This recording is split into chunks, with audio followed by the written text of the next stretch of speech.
We come now to that phrase, the liminal journey. It derives from the Latin limines, and that means threshold. The liminal journey is a journey that takes us to the threshold of experience. U T Holmes suggests that priests and ministers live on both sides of the river, as he puts it. They have a liminal journey experience between the two modes of consciousness, and they're going to take that actively as servants of the liminal experience to the communities that they serve in.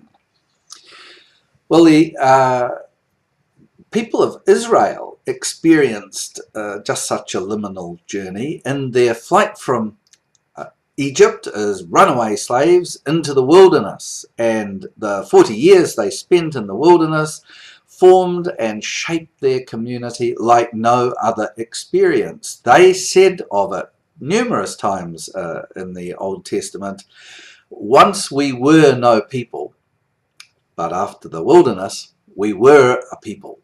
The liminal journey there took them to almost the edge of extinction as a group.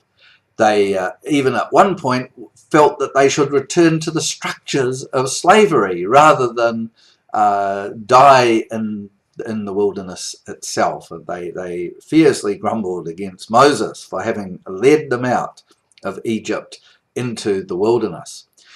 The liminal journey happens to each of us during our maturation. There will be times when we have to do things that we would rather not do, but it becomes necessary to do them to prove to ourselves, and in fact to prove to our peers, that we are somehow going on to experience this new kind of life, just like the Hebrews experienced a new kind of life in a new forged community, forged by common bonds. Now we see this extracted in a number of areas, some of them very, very cruel. I think, for example, of female circumcision, and that must be one of the worst examples of forcing someone into a liminal journey, a threshold journey. But there are other indicators of liminal journey which are self-inflicted. For example, young males in New Zealand who need to drive in fast cars and drink a lot of drink and somehow believe that they are immune from consequences. That's a form of liminal journey. It's somehow, much though we may not like it, it's somehow forging a group identity amongst those that do it.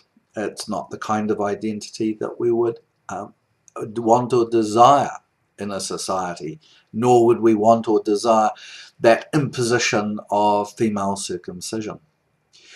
But there are genuine forms of liminal experience that we must all undertake.